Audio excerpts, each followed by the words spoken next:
then went on to speak on a panel in Detroit, right? And it was at the Athenaeum Hotel, which is still there today. Yeah. And outside of the Athenaeum Hotel, these guys were standing around in a cipher and they were rapping.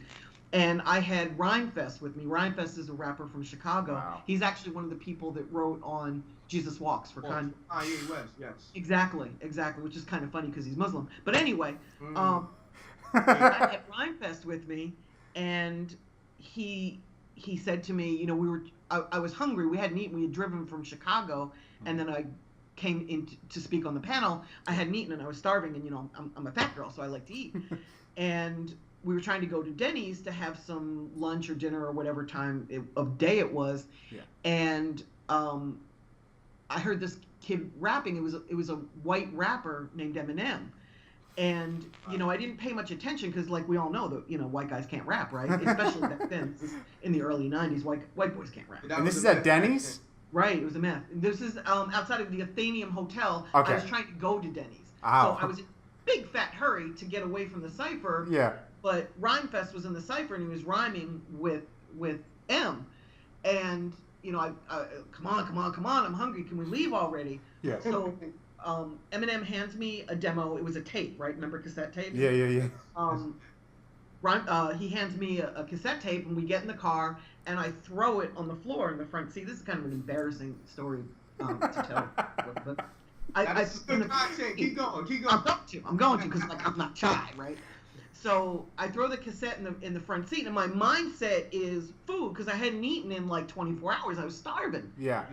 And this is the Eminem demo that he gave you. Yes, Eminem handed me his demo tape, and I threw it on the floor in the car.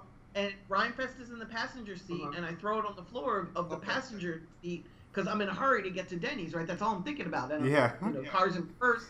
Gotcha. And Rhymefest is looking at me. You know how when you're driving, I hadn't pulled out of the parking space yet, but you know how when you're driving, you can feel when the person next to you is like staring at you. Yeah. So I look at him. I'm like, what? And it's like he was shaming me, right? Yeah. But it's like I felt like I knew what it was about. Yeah. I knew it was because I didn't listen to the demo, and he's a rapper, and that matters to him, right? Yeah. And normally I would listen. So that's what really happens to the demos, huh? I just really wanted to go to Denny's. You were just hungry at the time. Yeah, I felt I was ashamed. I was like, give me the cassette. So I popped it in, and now we're moving, right? We're into the first song, and I leave the hotel, and I get on the highway, and it's banging. Like, oh my guys, like, it's banging. Can I swear? Yeah. Yeah. It's fucking banging. It's like the best rapper I've ever heard. And at this point in time, my favorite rappers were Rakim, Rhymefest. There was a guy named Juice out of Chicago who was super lyrical with it, and I'm like, yo, this kid's awesome. So I make a U-turn across the grassy median on the highway. Kids don't do this at home. Yeah. I made a U-turn, and I went back to the hotel, and I'm like, get in. You know, I'm going to take you to Denny's, and we're going to eat. So we were able to spend some time together and really bond, you know. Oh, so you doubled back to get Eminem. Did I? Dude! Wow. I got to salute you for that. I floored it. I couldn't get back there fast enough. Like, he's so talented. So when I got back to New York, like, I shopped him to every label. I had just done the Twisted deal, so the presidents at the labels knew who I was from the bidding war that had ensued from Twisted's deal, and all of them were nervous to sign a white rapper. Yeah. You know, so at that point in time, I was friends with the guy that was writing for The Source.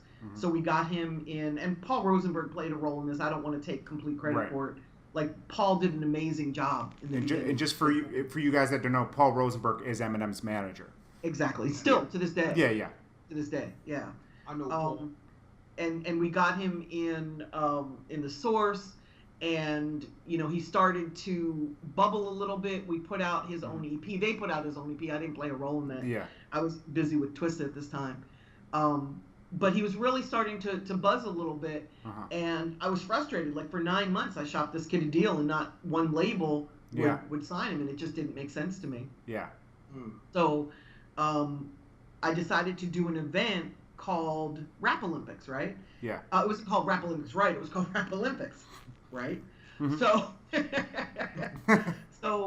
Rap Olympics was an event in LA. It was like a battle between teams. Instead of a battle just like mano a mano, it was teams. And on my team, I had Quest the Mad Lad, I had Rhymefest, I had Juice, Eminem, Thurston Howell III was on that team. We just spoke to him. Yeah, I love him. He's such an guy. awesome motherfucker. Yeah, salute. G'd up. Yeah, just Very really, G'd up. Yeah, really a good Incredible dude. lyricist too. Oh my God, yeah, and funny, like really funny. He was part of my team. He was just. Isn't he known as the Polo Don or something? He rocked again? all polo, right? He rocked all polo. He was known for rocking a lot of polo. Yeah, Low Life absolutely. Gentleman. Was part of Low Life, which is a crew out of Brooklyn. I'll let him tell that story because I'll just fuck it up. Yeah. But yeah, he led Low Life, like he was the head of Low Life. Yeah, he's the Low Life founder, one of the founders. He's absolutely. Okay. And just a really good dude, like very legitimate, very authentic, and just very from real and very real. Yeah, just a good dude. Yeah. Facts. But we did Rap Olympics, and part of the prize for the winning team was to appear on the Sway and Tech show, the Wake Up show. Okay. And the way I remember it, and this is not echoed by Eminem's book, right. but the way that I remember it was that he was rapping on the Wake Up show, and he'd been to the Wake Up show many times. Yeah. He was like a favorite there. Dre heard him on the Wake Up show and went to meet with him from that. That's how I remember it. Oh. And put him up in a hotel. You know what the story is, right? The story is someone handed Dre a tape. Right. And oh, what a surprise that it was Jimmy Iovine's nephew. Oh my gosh. Maybe he did. I'm not taking that away from him. Yeah. Because a lot of people were at Rap Olympics and they were giving out, tapes. It's probably both things. You know when you gotta you see something one time and then you see it another time. Absolutely. Sometimes it takes two times. Consistency. Well, remember, I had sent the demo to Jimmy's office over a 9-month period, 2 or 3 times.